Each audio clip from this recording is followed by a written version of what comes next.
Tural bəy, xoş gəlmisiniz. Salam, təşəkkür edirəm dəvətiniz üçün. Necə hiss edirsiniz özünüzü? Çox rahat, burada əla atmosfer var. Sizin də auranız, enerjiniz möhtəşəmdir. Çox sağ olun. Tural bəy, biz bugün özəl məktəblər mövzusundan danışacağıq. Bəzi ümumi suallar verəcəm sizə.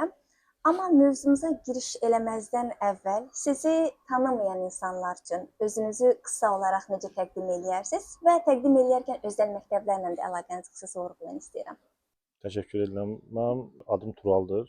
Mən Heydər Əliyev adına müasir təhsil kompleksinin baş icraçı direktoruyam.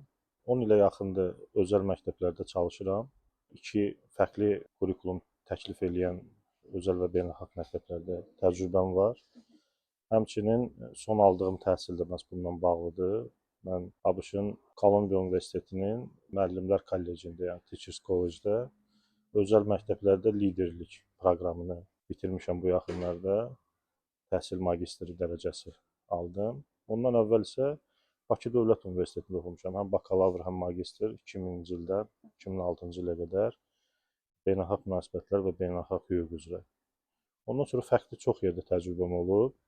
Amma hal-hazırda belə deyək, həvəsim və böyük eşqim təhsilədir. Dünya təhsilinədir. Biraz da spesifikləşdirsək, məsələn, neuropsixologiyaya çox böyük marağım var. Əla, təşəkkür edirəm. Tural bəy, özəl məktəblərin idarəsi üzrə ixtisaslaşmısınız və bu sahə üzrə təhsil almısınız. Niyə özəl məktəblərin idarəsi ayrıca vurğulanır? Məsəl üçün, bu olmazdı ki, məktəb idarəsi oxuyardınız və həm özəl, həm də dövlət məktəbində idarəçi kimi çalışa bilərdiniz. Nəyə görə özəl məktəbin idarəsini ayrıca oxumaq vacibdir? Çox əla sualdır. Açığı mən özüm tədris almaq qərarına gələndə bu işimlə bağlı idi. Həm də istəyirdim ki, biliklərimi dərinləşdirəm. Çünki məktəbdə mən daha çox biznes inkişaf, biznes modelləşdirmə bu işlərlə məşğul idim.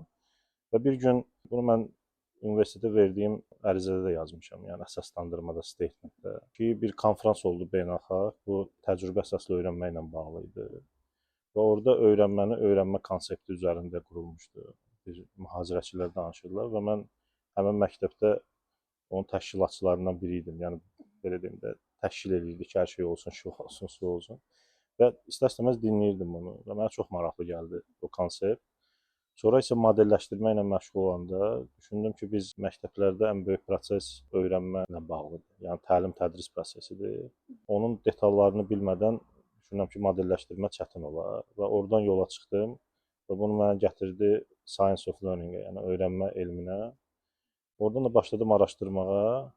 Sizin suala gəlsə isə çox universitetlərə baxdım. Qərb universitetlərində, məsələn, Amerikan universitetlərində elə fərqli yanaşmalar var. Fərqli fakültələr var, qiymətləndirmə ilə bağlı, hətta dövlət məktəblərində təhsillə bağlı ayrı ixtisaslar var. Amma özəl məktəblərin idarə olunması dünyada çox azdır. Yəni belə buna sırf ayrılmış proqram, mən biləni Amerikada 1, 2, 3 universitetdədir. Onların da içində elə maraqlı gələni mənə bu oldu. Bu həm də ekzekutiv təhsildir. Yaxşı imkanlar yaradır araşdırmaq üçün. Səninlə işləyən insanlar artıq işləmiş peşəkar insanlardır. Orada həm də kohort yanaşması var. Yəni bu bir həm də network yaradır. Və təkcə özəl məktəblərlə bağlı biz orada idarə etməni öyrətmirlər. Orada кейslər onlarla bağlıdır, amma 10 əsas kurs əsasında qurulub. Məsələn, təhsildə fəlsəfə, təhsilin fəlsəfəsi, təhsildə texnologiya və yaxud da ki, metodiki leadership, yəni instructional leadership, dinləmə qabiliyyəti, belə çox maraqlı, məsələn, hüquq, finans kimi məsələlər. Və bu zaman isə vurğu özəl məktəblərə də vurulur, amma ümumi təhsil, dünya təhsil istiqamətlərindən danışılır. Mənə ona görə, yəni bu sənin seçimin, sizin sualınıza cavab versək, bu sənin seçimindir ki, sən hansını oxuyursan. Mən də öz ixtisasımla bağlı orada oxudum.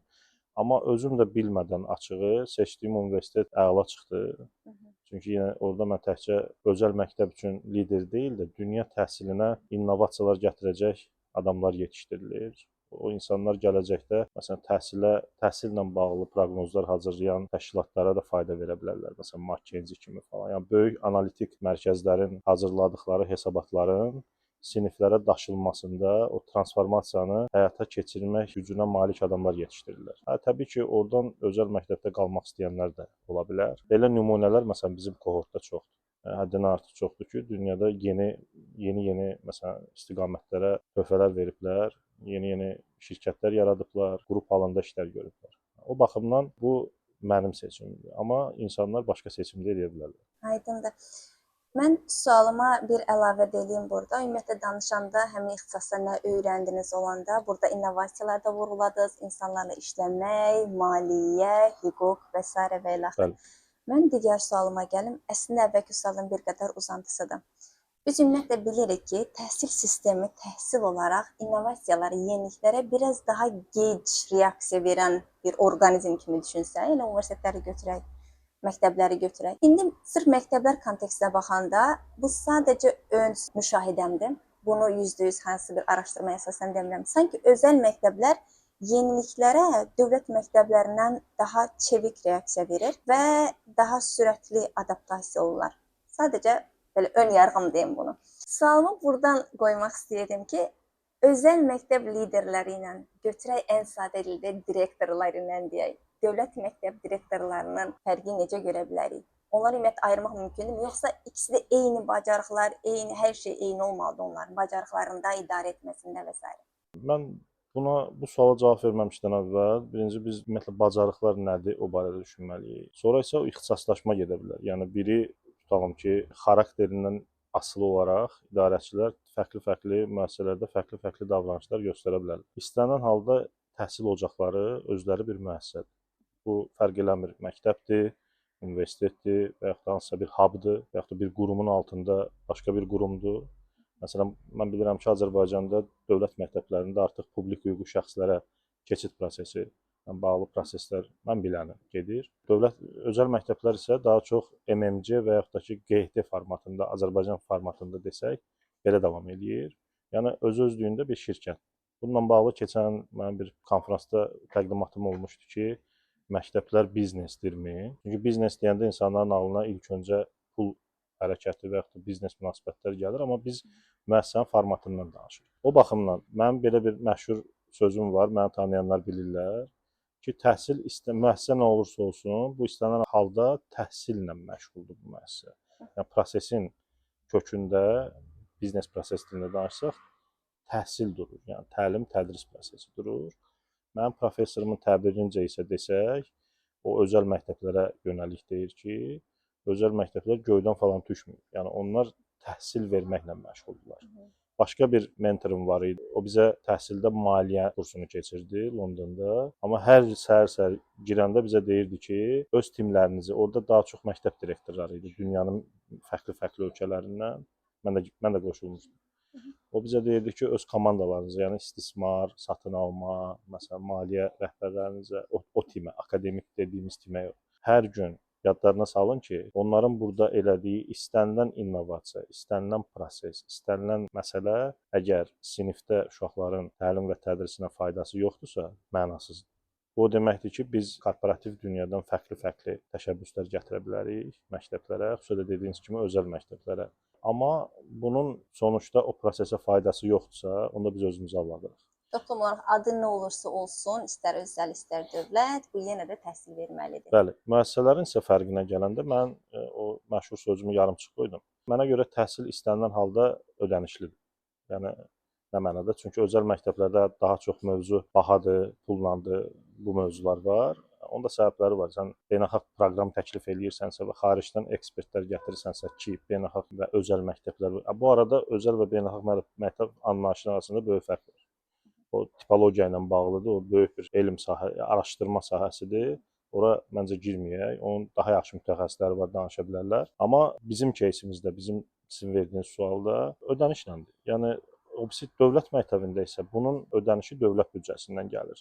Məsələn, adam başına maliyyə məsələsi var, hansı ki, o da müzakirə olunur hal-hazırda. Amma istənilən halda bu ödənişlidir. Yəni şagirdin pulunu, müəllimin maaşını sadə dillə desək, məktəbin xərcini, işıq, bina, saxlanmasını dövlət büdcəsindən ödəyir. İndi isə qərar verir ki, məsələn, bunu publik hüquqi şəxsə ödəyim. Publik hüquqi şəxs mənası da nə deməkdir? Yəni dövlət məktəbləri ekstra gəlir mənbələri də əldə edə biləcəklər. Məsələn, idman zallarını arendaya verə bilərlər. Misal kimi deyirəm. Mən demirəm bu belə olsun. Təbii ki, mövcud vəziyyətə uyğunlaşdırıla bilər. Amma məsələn, müəyyən maliyyə azadlıqları olsun, nə mənada? Yəni müəyyən maliyyə hərəkətli yaratsınlar və ümumi finans idarə etməsində isə belə bir qızıl söz var ki, nəqd pul kraldır. Belə ingilisdən birbaşa tərcümə etsək. Nəqd pul dediyim, yəni o finans dilində nəqd pul, yəni nəqd pul dövriyyəsi. Çünki sənin həmişə pulun olmalıdır ki, məktəb biznesi, servis, xidmət olduğuna görə, məsələn, özəl məktəblərdə bununla bağlı matrix var. Dövlətdə də var. Biz məsələn əmək haqqı bizdə büdcəmizin ən böyük hissəsini tutur. Bəzi кейslərdə bu 65%, bəzi hallarda 80% kimi qalxa bilir. Bu da deməkdir ki, hər ayın sonunda mənim büdcəmdə və yaxud da ki, büdcəmdə yox, hesabımda pul olmalıdır ki, mən müəlliməmin maaşını verim, sadə dillə desək. Uşaqların yeməyinin pulunu ödəyim. Bizim durumumuzda biz bu pulu birbaşa valideynlərlə öz aramızda olan kontraktla o təhsil haqqı dediyimiz puldan yığırıq. Əsas gəlir mənbəyimiz odur. Digər gəlir mənbələri də olur, amma onlar o çəkidə olmur. Və o pul da vaxtında ödənilir. Biz o prosesi qururuq və oradan da maaşları veririk, işığın pulunu ödəyirik, işıq yansın, su gəlsin, sonra nə bilim yemək alırıq, sonra kitabların pulunu ödəyirik. Orada sezonla bağlı fəsil ödənişləri var. Məsələn, indi biz daxil olacağıq o fəsilə ki, mən gələn ilin dərsliklərini indidən sifariş verəcəm dünyanın nəşriyyat evlərindən almağa. Ki, sentyabrda dərs başlayanda belə bir mənzərə olmasın da ki, müəllimə girib sinifə nə kitab var, nə dəftər. Və yaxud da uşaqların uniformalarını alacaq. Yəni bu proseslə dövlətin elədiyi prosesin arasında böyük bir fərq yoxdur dövlət məktəbində. Yəni məna eynidir, sadəcə fərqli-fərqli biznes idarə etmə yanaşmalarının üzərində qurulur. Amma mahiyyət eynidir. Yəni hər ikisi tədris verməlidir, bunu unutmaq olmaz. Yəni istəyirsən özəl məktəb olsun, sən nə məktəb olursansa ol, sənin işin şagirdə təhsil vermək. Tural bəy, bəs biz uğurlu məktəblərdən də danışmaq istəyirəm. Nədir sizə görə uğurlu məktəbin meyarları? Hansı məktəbə uğurlu məktəb deyərik? Elə Azərbaycan kontekstini götürək. Bu çox klişe sualdır, yaxşı sualdır, təşəkkür edirəm. Elə keçən bir dostum var, o da mənə o sualı verdi ki, bir konfransa getməliyəm. Səncə yaxşı məktəb nə deməkdir? Good school anlayışında və yaxud da keyfiyyətli məktəb nə deməkdir? Mən öz kontekstimizdən danışa bilərəm, yəni özəl məktəblərdən danışa bilərəm. Bu barədə onu deyə bilərəm ki, mənə görə həmin o məşhur bir söz var, cümlə var. Bunu bizim rəsmilər də həmişə səsləndirir, çox eşitmişəm. OECD-də Pizanın rəhbəri cənab Şlexer də tez-tez təkrarlayır ki, bir ölkənin təhsilinin səviyyəsi o müəlliminin səviyyəsindən yuxarı ola bilməz. Yəni onunla ölçülür. Yəni sənin müəllimən nə qədər hazırdırsa, nə qədər təhciz olunubsa, dərs deməklə bağlı və yaxud da ki, digər o bayaq dediyimiz kompetensiyalarla bağlı sənin məktəbin o qədər yaxşıdır. Bəs bayaq biraz öncə dediyim o maliyyə kursundakı o qocaman mentorumun misalına ona görə deyir ki, yəni sən məsələn də sənin çox əla hüquq işçin ola bilər. Bu arada bunu deyəndə sonra məndən inciməsinlər. Mən onların işini qətiyyən azaltmaq istəmirəm. Mən öz iş yerimdə bunu 6 ildir hər gün təkrarlayıram öz komandama. Yəni mən biznes komandanın əməliyyatlarının rəhbəri olmuşam uzunca. Komandaları idarə etməklə məşğul olmuşuq. Bir yerdə işləmişik. Yəni demişəm ki, uşaqlar inciməyin də. Yəni mən sizin işinizi küçümsəmək mənasında demirəm. Onlar möhtəşəm iş görürlər. Orada çox ağır rejimdə işləmişik. Elə olub ki, 4 saatlarla iclasımız olub. Məsələn, pandemiyada valideynlərin ödədiyi pulu kompensasiya eləməkdən ötürü biz saatlarla onlayn rejimdə iclas eləmişik ki, elə olsun ki, qərarımız ədalətli olsun. Məsələn, o baxımdan demirəm. Yəni prosesin özünün mahiyyəti baxımından deyirəm ki, sənin hüquqşünasın ən ali məktəbləri bitirə bilər, amma o proses yenə də təlim və tədrisin üzərində qurulmalıdır. Yəni müəssisənə gətirilən, istənilən təklif, innovativ bir ideya ora fayda verməlidir. Yəni verməsə, onda proses başqa tərəfə gedəcək. O baxımdan düşünürəm ki, bu məqamlara fikir veririk və yaxşı məktəb formulası buradan irəli gəlir. Çox sadə şeylərdən. Məsələn, deyirlər indi data wise, nə bilim, data driven, yəni data əsaslı idarə etmə, data əsaslı yanaşma falan və bu bir növ keyfiyyətlə bağlıdır. Hətta mən cürət edib balans scorecard falan da məktəbdə qurmaqla bağlı işlər görmüşük. Məsələn, modelləşdiririk, əməliyyatlar qururuq, kimi işlərlə məşğuluq. Amma yenə deyirəm, bu elementlərin içində sənin əsas təhsil verənlər və təhsil alanlar anlayışı var. Yəni müəllim şagird məsələsi. Bunların kollaborasiyası, bunların kəsişməsində nə varsa, yaxşı məktəbin göstəricisi odur. Bura hələ əlavə edə bilərik, valideynləri mütləq o məşhur üçbucaq alınsın. Amma biraz üçbucaqdan da öncə keçirik. Bura icmanı əlavə eləmək lazımdır. Biraz da yuxarı getsək, bura bulunduğun dövlətin qaydalarını, mədəniyyətini əlavə eləmək lazımdır ki, o yaxşı məktəb konsepti ortaya çıxsın. Mən yenə məcburam professorumdan misal çəkim. Bizə o özü ümumiyyətlə dinləmə üzrə mütəxəssisdir və liderlikdə dinləmə çox vacibdir. Amma dinləmə kiməsə uzun müddət qulaq asmaq demək deyil. Qulaq asıb reaksiyalar formalaşdırmaqdır. Qulaq asıb dil formalaşdırmaqdır. Və onun çox qəşəng belə bir modelləşdirməsi var, dalğavari və bu proses siklikdir, yəni gedir, qayıdır. Və o başlayır səndən, bu sən ola bilərsən və ya da məktəbin ola bilər. Dünya təhsil institutlarına qədər dinləmə prosesi gedir, qayıdır. Yəni sən bir proses eləyəndə bütün o stakeholderları, bir növ maraqlı tərəfləri nəzərə almaq məcburiyyətindəsən. Sənin nəzərə almağının radiusu və ya da bucağı nə qədərdirsə, məncə o yaxşı məktəb olmağının da elementləri orada yatır. Yaxşı, keyfiyyətli müəllimi, keyfiyyətli təhsilə böyük bir təsiri var dediniz biraz əvvəl. Buradan yola çıxaraq növbəti sualımı vermək istəyirəm. Necə yetişdirək yaxşı müəllimi? Necə hazırlayaq yaxşı, güclü, keyfiyyətli müəllimi? Bu da çox maraqlı sualdır. Biz onun barəsində bir verilişimiz oldu keçən və Könül xanımdan sağ olsun bu konstruktiv inkişaf modellərinin müəllim inkişafına, ümumiyyətlə inkişafa necə təsir elədiyindən danışdıq və orada sistemli yanaşma təklif edirdik. İndi mən inanmıram çox adam qulaq assın elə, amma o barədə orada bəzi suallara cavab tapmağa çalışdıq. Amma məncə ilk öncə bu yaxşı müəllim anlayışına da bir baxmaq lazım. Məncə müəllimlər müqəddəsdir. Yəni tam sözün əsl mənasında müəllim peşəsi müqəddəsdir. Yəni, bu bir mənalıdır. Və müəllim peşəsini seçməyin özü məncə o qərarın özü də müqəddəsdir. Çünki bu peşə həmişə ağrılacıl olub, həmişə. Müxtəlif yollardan keçir. Dünyada baş verən siyasi, iqtisadi proseslərlə bağlı, hansı ki, o sənin ölkənə də təsir edir. Oradan ən çox həmişə zərbə görən təbəqə də müəllimlərdir. Yəni belə deyək də, dövlət güclü olanda öz müəllimlərini təmin edir və tədris prosesi daha keyfiyyətli baş verir. Bayaq dediyim məsələdə, yəni bu təhsil həm də təhsilin maliyyə tərəfləri də var, amma o tərəflərindən də daha vacib insan faktoru var ki, burada əsas insan müəllim. O müəllimin işlər yaxşı getməyəndə isə düşünün ki, müəllimin ruh halını nəzərə alın. Yəni müəllim həmin müəllimdir, amma çətin vəziyyətlərdə də öz peşəsini davam elətdirməlidir. Buradan belə bir motto çıxır ki, yəni nə olur olsun, müəllim öz peşəsini davam elətdirməlidir. Yəni o istefa verə bilmir, çıxa bilmir. Məsələn, adi məktəblərdə görürsünüz, müəllim bizim kontekstdə səhər 9-un yarısı gəlir, 6-ya kimi, 5-ə kimi ordadır. O dərs gedən müddətdə o xəstələnə bilməz. O, məsələn, biz indi etiraf edirəm, rəhbərlər düşəndə nə bilim bir kofe də içə bilirik, amma o dərsdə olur həmin moment, o kofe içə bilməz. Tənəffüsdə müəyyən vaxtı var. O müddətdə çıxıb nəsə bir çay içə bilər və yaxud da söhbət edə bilər. Biz isə o müəllimlərin inkişafındakı o yanaşmada məsələn əsas məqamlardan biri kollaborasiyadır. Tam ki, davamlı əməkdaşlıq və yaxud da davamlı inkişafdır. Perspektivləri axtarmadır.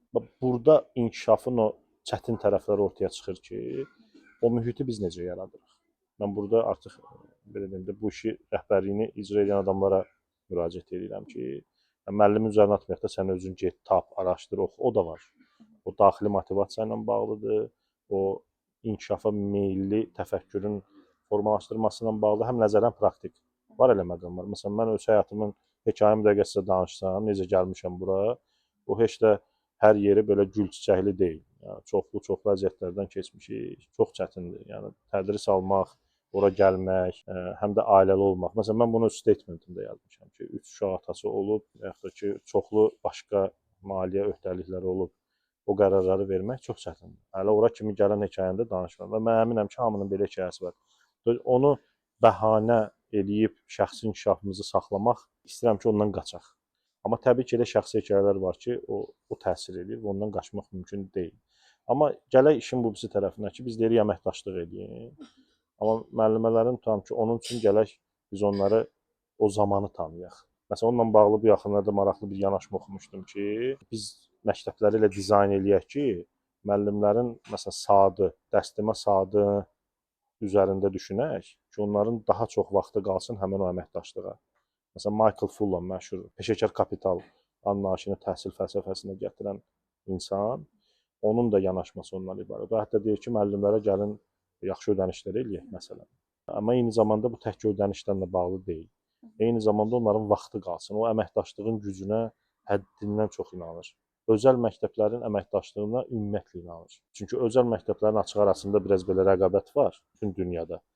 O rəqabətin görsənməyən tərəfləri var. Amma əslində burada ona inansaq, rəqabətə də heç ehtiyac yox. Çünki məsələn müəllim yetişdirib biz bir yerdə daha yaxşı müəllimlər yetişdirə bilərik. Proqram bəlli, bir şey bəlli, onun üzərində çalışa bilərik. Ona görə müəllim müqəddəsdir, bu peşə müqəddəsdir, çoxlu qurbanlar tələb eləyir. Amma eyni zamanda bu peşəni seçən insanın da xüsusi təfəkkür olmalıdır. Xüsusi təfəkkür dedim, yəni çox güclü motivasiyası olmalıdır, amma bunu tək özü yaratmamalıdır. Bunu o işə kim məsuliyyət daşıyırsa, mən öz кейsimdən deyə bilərəm ki, məktəb, müəssisə buna platformalar yaratmalıdır. Amma eyni zamanda o platformalarda ölçməlidir. Çünki bu platformalarda sonsuz deyil. Məsələn, bizim peşəkar inkişaf proqramımız var. Biz onun büdcəsini düşünürük, elan edirik, orada bir proses qurmuşuq. Hətta məsələn müəllimlərə dəstək veririk ki, getsinlər, tam ki, indi adını çəkmək istəmirəm proqramın. O proqram üzrə spesifik qabiliyyətlər və ya da bacarıqlar əldə etsinlər, sertifikatlar əldə etsinlər. Amma sonra da başqa şərtlər qoyuruq ki, məsələn, onu alandan sonra bizdə onu necə tətbiq edəcək, onu göstərsin, bizlə davam eləsin və yaxud da ki, bizdən ayrılsa, onun hansı şərtləri var. Belə açıq şəkildə bunları lap müqavilə əsaslı razılaşdırırıq. Həm də seleksiya edirik. Məsələn, kimi seçəcəyik, niyə ora Turalı göndəririk, sonra Tural bizə və başqalarına necə fayda verəcək. Məsələn, bizim fəlsəfəmiz budur. Biz inanırıq ki, bizim yetişdirdiyimiz müəllimələr, çünki biz bu proses həm də vəsait xərcləyirik. Tutam ki, sabah bizi tərk elədi. Amma sonuçda Azərbaycan qazanacaq. Yəni o get başqa məktəbdə də başqa şagirdləri yetişdirəcək. Düşünün ki, onlar da bizim şagirdlərdir.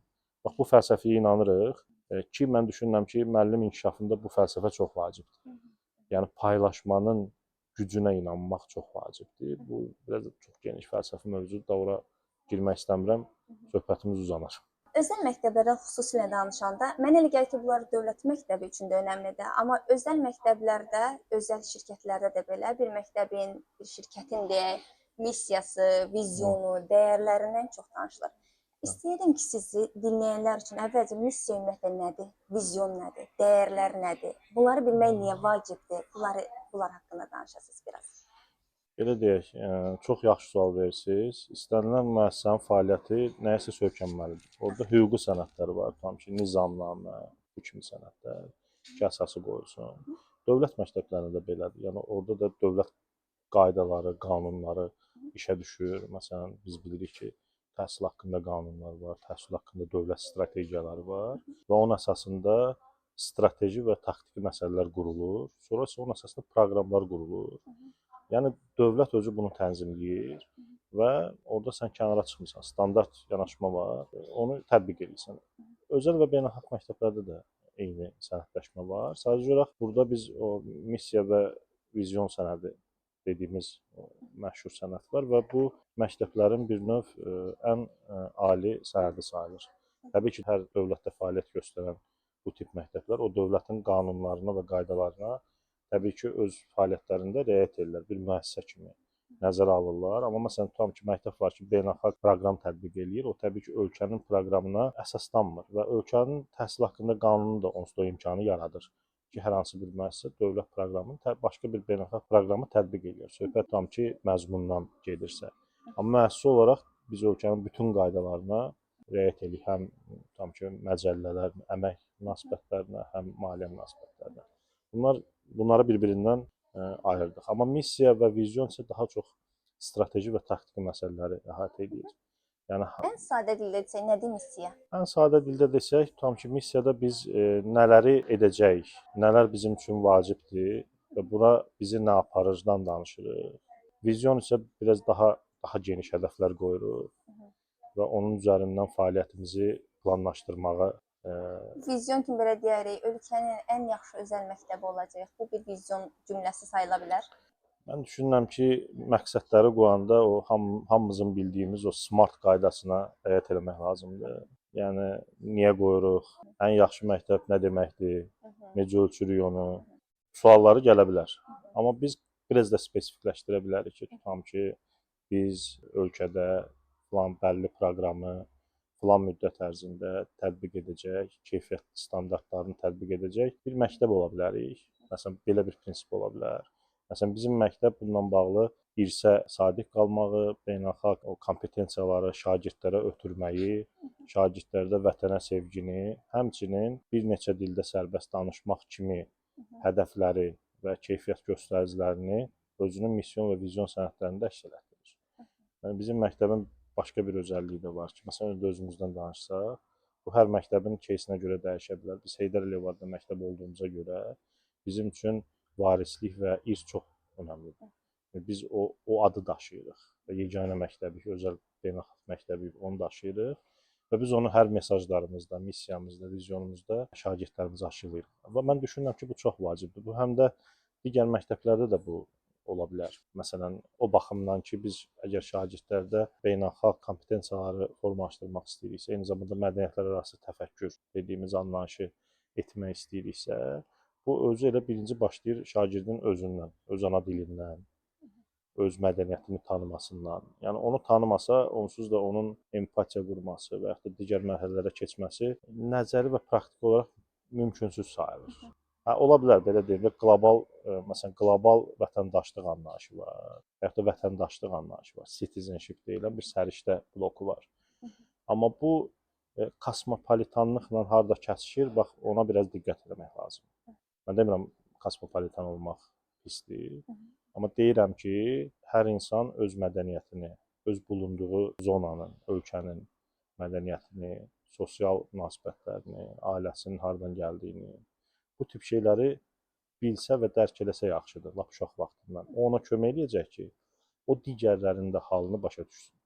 Və sabah karyerasını quranda, oxumağa gedəndə, başqa ölkələrdə, başqa yerlərdə fərqli dini, ictimai formatları görəndə, oradan gələn insanlarla, lap qrup yoldaşlarla, dostlarla ünsiyyət quranda ona çox kömək edəcək ki, o çox asan adaptasiya olunsun o mühitə.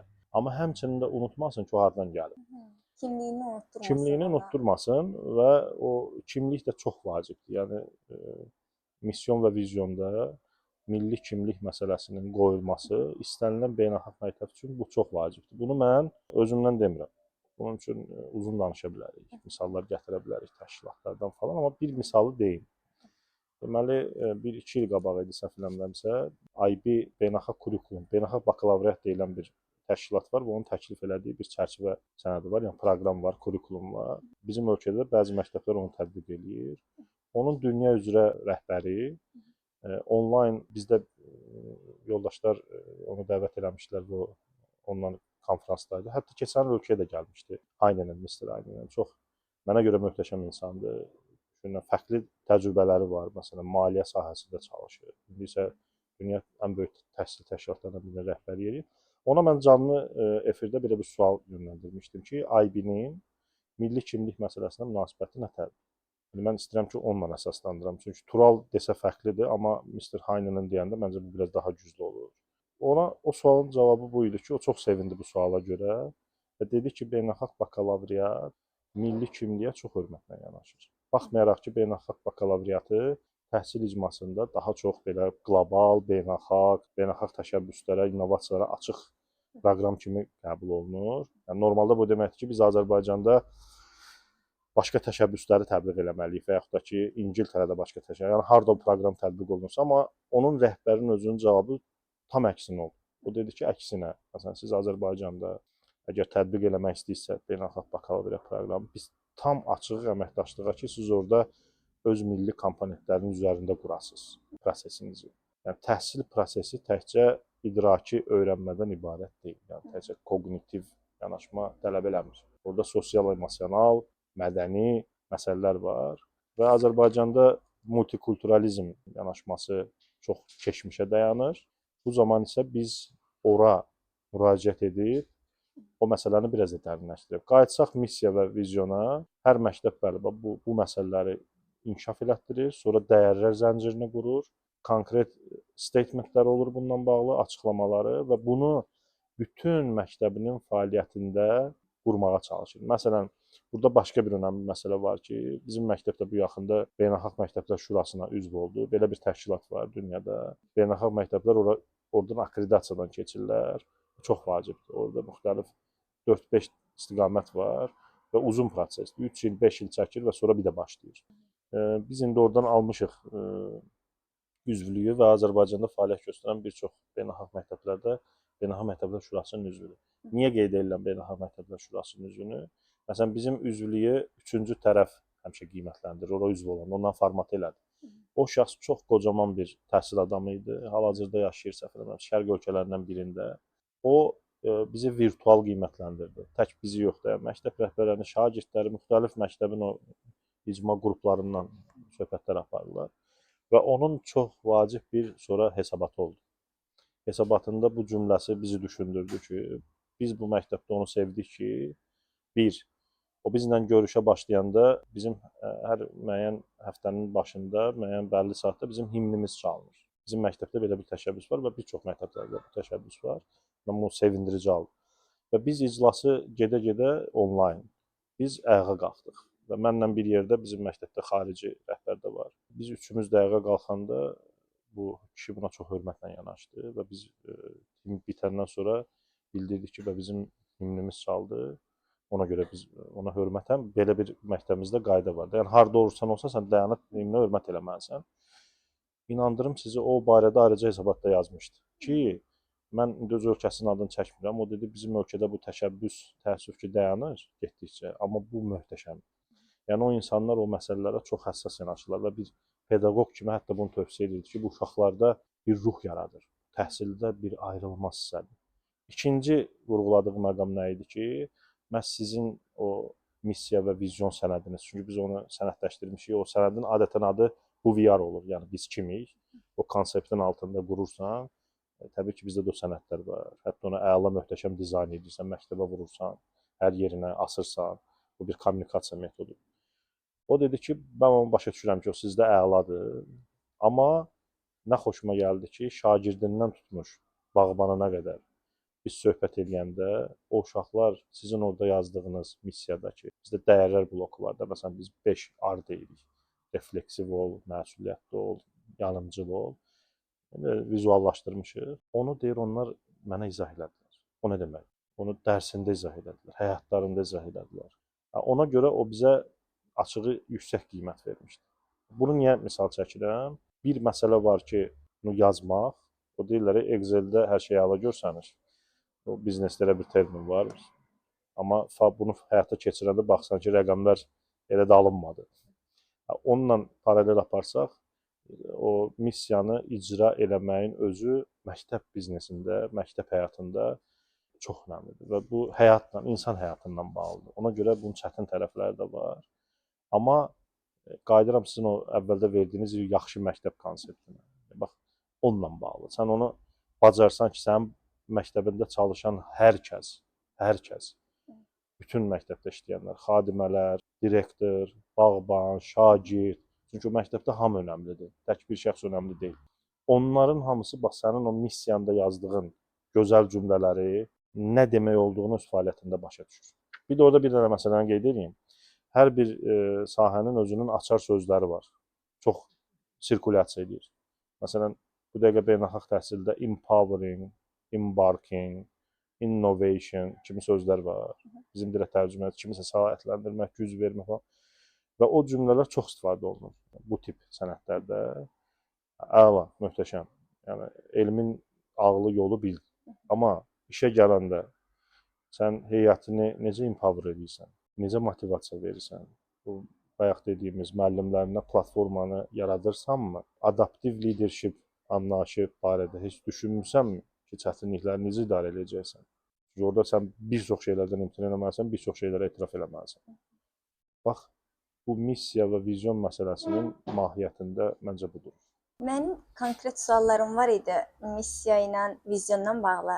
Bir qismini əhatələdiniz və çox sevindim ki, orada çox gözəl bir, sizin məktəbiniz gözəl bir nümunədir. O sualı verəcəkdim ki, bax bu bağbandan tutmuş, hər kəsin bu missiyanı, vizyonu, dəyərləri mənimsəyib, doğrudan o barədə məlumatlı olmaq üçün nə edə bilərik? Bu sualın background, yəni arxa fonunu da verim, nəyə görə verirəm bunu? Bir çox yerlərdə biz valideynlərlə danışırıq, müəllimlərlə, şagirdlərlə, bu dövlət məktəblərində ola bilər, özəl məktəblərdə ola bilər. Heç kimin demək olar ki, mənim rastlaşdığım insanlardan heç kimin öz məktəbinin missiyasından və yaxud da ki, dəyərlərindən belə bir şeylərdən söhbət açdığını görməmişəm. Sualımı belə qurum. Həm misal üçün dövlət sənədlərinin özlərində də vardı əslində ki, məqsədimiz nədir və s. və axır. Yəni bundan mənə elə gəlir ki, heç kimin xəbəri yoxdur. Ya daha yaxşı kommunikasiya eləmək yolları var, onlar istifadə olmalıdır. Hətta bu baxımdan sual vermək istəyirəm ki, bu suala cavabınız təkcə özəl məktəblər üçün deyil, həmçinin özəl məktəblər üçün də önəmlidir. Necə eləyə bilərik ki, yəni hər kəs onu bu dərəcədə yaxşı mənimsəsin? Mən istəyirəm ki, valideynin də xəbəri olsun. Mən istəyirəm şagirdin də xəbəri olsun bu missiyadan. Çünki məqsəd sadəcə universitetə daxil olmaq deyil də, məqsəd sadəcə imtahanı keçmək deyil. Dolayısıyla necə eləyə bilərik ki, bu mənimsəsinlər bu missiyanı? Əla sualdır. Siz artıq o müəllim inkişaf konseptlərində ən vacib məsələlərdən birinin blokunun əsasında sual verirsiniz. Fərqi yoxdur, bu məktəb inkişafı olsun, müəllim inkişaf modeli yanaşması ki, orada ən vacib çətinliklərdən biri öyrəndiklərini tətbiq etmək. Yəni istənilən bir inkişaf modelləşdirməklə məşğul olanda onun yəni icra tərəfinə baxmaq lazımdır. Orada hansı çətinliklər var? Burada da odur. Yəni bayaq dediyim kimi sənədlər gözəl dizayn olunur. Hətta mən o sehirli açar sözləri də vurğuladım. Və bunu hamı eləyir, bu möhtəşəmdir. Yəni biz onu dizayn edəndə 7 ay vaxtımız gedib. Amma 7 ay da əvvəlki 10 ilin görülmüş işlərin əsasında olub. Çünki orada komandaların bir-birinə o dalğavari ötürdükləri işlər də çox vacibdir. Yəni hər komanda gəlib köhnə komandanın gördüyü işi silib sıfırdan başlamır da. O marafon qaçışları var, məsələn 400 metrəyə. Biri qaçır, gəlir obisinə verir, o götürür, özü aparır və axırda komanda çempion olur. Mən düşünürəm ki, bunun özü yaxşı bir yanaşma misalı ola bilər. O baxımdan o icra tərəfinin siz soruşursunuz məndən. Mən düşünürəm ki, Azərbaycanda bunu əla icra edən məktəblər çox. Əgər özəl məktəblərdən danışsaq, onların rəhbərləri də, bütün heyəti də bu barədə bilinir. Niyə? Çünki siz istənilən beynəlxalq məktəbə girəndə, elə qapısından başlayanda artıq o missiyanın kommunikasiyasını görürsünüz. Divarlara vururlar, asırlar hər yerdən. Çoxlu təlimlər keçirlər bundan bağlı. İnsanların həyatına bunu transfer edirlər.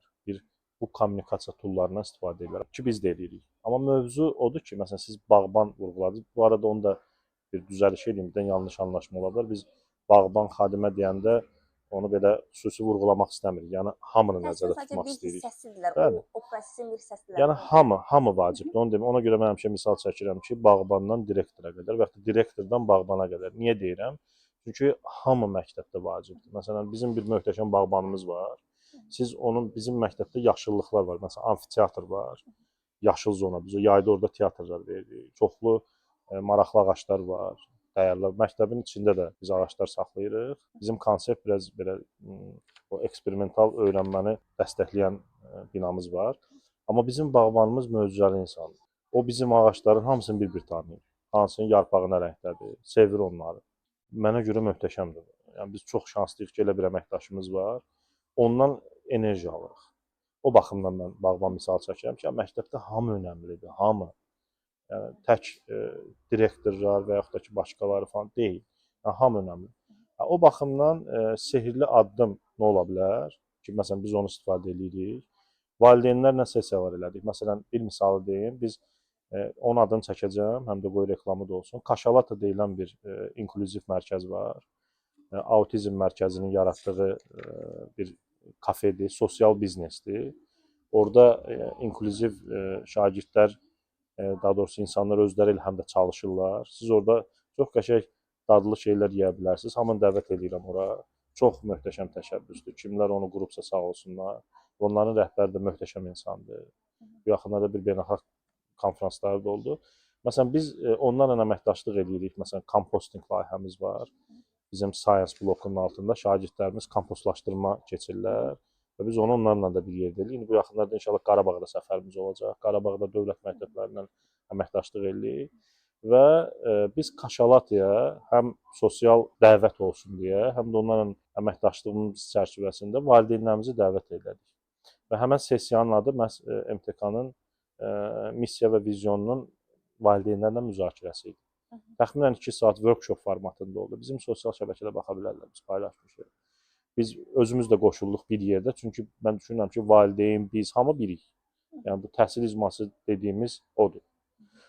Və o bizim missiya ilə bağlı suallar hətta verdik, rubriklər, quizlər, bu nədir, o nədir, o 5 arı təbliğ elədik ki, məsələn, komanda yaratmışdıq ki, responsive, cavabdeh olmaq ya da cavabcıl olmaq nə deməkdir, yəni bizim кейsdə. Niyə cavabçılıq? O da təkcə şagirdə aid deyil də, bütün məktəb mühitinə aiddir.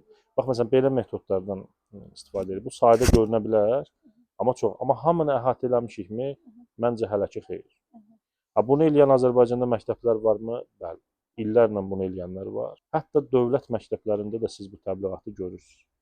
Orada isə məsələn sinifə girəndə hiss olunur. Dövlət atributlarını görürsən, ölkənin məşhur şəxslərini görürsən. Məsələn, kimya otağına girirsən, orada müəyyən cədvəllər görürsən, alimlərin şəklini görürsən. Bu da bir növ elmin təbliğatıdır. Eyni zamanda dövlət əgər standartları varsa, onları da dövlət məktəbləri təbliğ edə bilər. Beynəlxalq Azərbaycanın söykəndiyi və yaxud da ki, öz strategiyasında bəhrələndiyi beynəlxalq təşkilatların məhsulları varsa, oradan da açıqlamalar verilə bilər. Məsələn, beynəlxalq qiymətləndirmələr var da, PISA falan, biz ölkə olaraq qoşulmuşuq.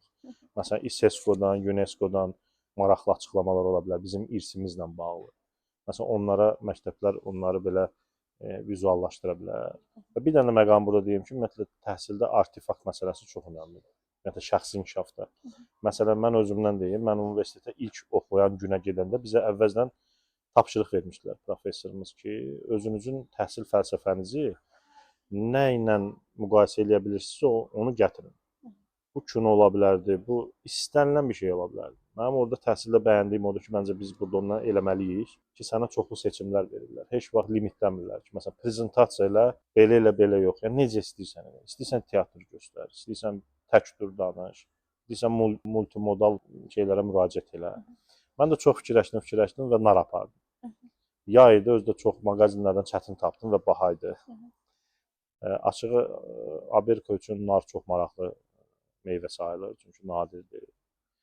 Narı niyə apardım? İndi mənim portfolyomda onu görə bilər, əgər maraqlı olsa insanlara. Mən oxumuşdum onu. Bəli, o otantik öyrənməklə mən narla əlaqələndirirəm. Çünki birinci gündən elə düşünürdüm və sonuncu gündə də düşündüm ki, və mən belə düşünürəm, bu özüm üçün müəyyənləşdirdim ki, mən belə düşünməyə hələ ki davam edirəm. Niyə nar? Nar, məsələn, mənim o müxtəlif fəlsəfələrdə və mədəniyyətlərdə nar müxtəlif mənaları verir. Azərbaycan ornamentlərində də siz görə bilərsiniz. Məsələn, sənətşünaslıq tarixində nar elementləri var. Yəni nar rəsmləri falan. Biz nara çox müraciət edirik. Bizim ölkə nar ölkəsidir, bizdə nar bitir.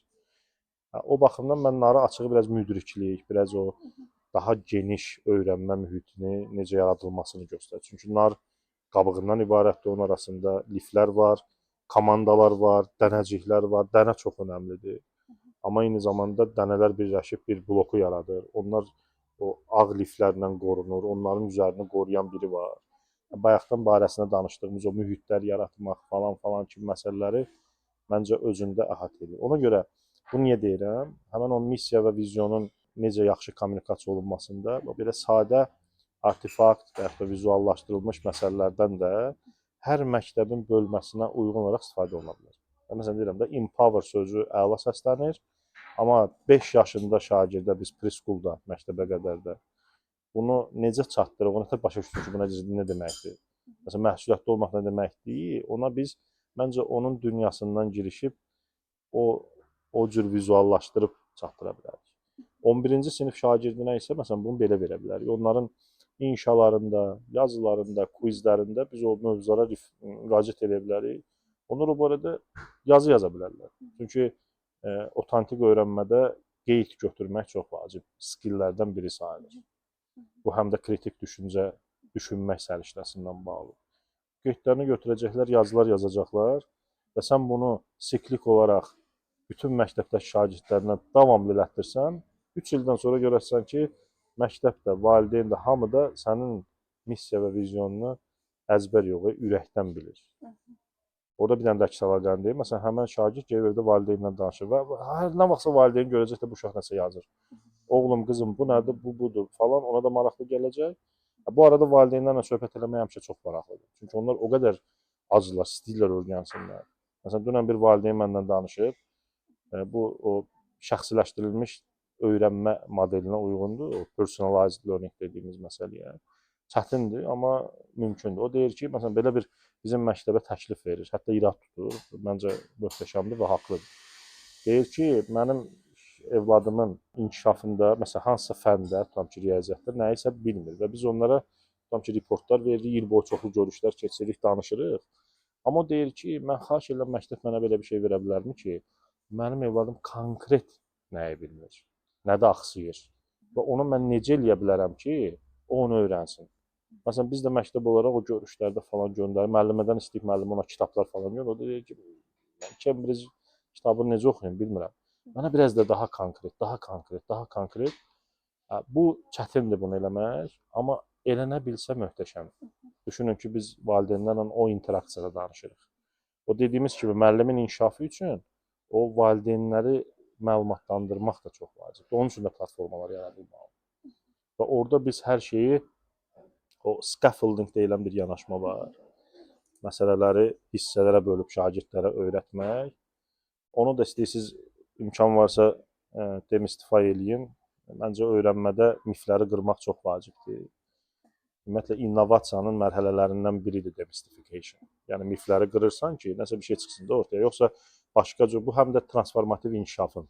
Mən həm də transformativ inkişaf kursu keçdiyimə görə mənə çox vacibdir o anlam, qavram. İlk axı şey olur, reaksiyalar olur. İtələyirlər, deyirlər ki, yox bizdə belə idi, bizdə belə idi, bizdə belə idi. Və sən o bizdə belələrin üzərindən məsələləri qurmalısan ki, transformasiya baş versin. Transformasiyada baş verəndə baş verməsi üçün dəstək var. O scaffolding anlayışı o əslində Vygotsky-dən gəlir. Psixoloji inkişaf məsələlərindən. Amma ingilis dilində scaffolding bilirsiniz nədir? Binanın üzərini quranda, məsələn, aqlay vuranda binaya, orada qurulan həm o dəmir mexanizm scaffolding deməkdir. Bunun öyrənmədə və psixologiyada tətbiqi odur ki, biz öyrənən insanlara həmən o yardımı qururuq, amma scaffoldingin bir məsələsi də var ki, o daim binanın üzündə durmur. Aqlay vurulandan sonra sökülür. Bu səfər gedir başqa binanın üzünün bəzənməsinə töhfə verir. Bax, təhsildə scaffolding anlayışı bu demək. Biz töhfə veririk, o qurulur, müəyyən biliklər qurulur, dəstək olunur, keçirik. Niyə bunu vurğuladım? Çünki məsələn müasir dərs demə yanaşmalarından biri sayılır o. Mən bilirəm ki, beynəlxalq məktəblərdə mütəxəssislər çox danışırlar bu barədə.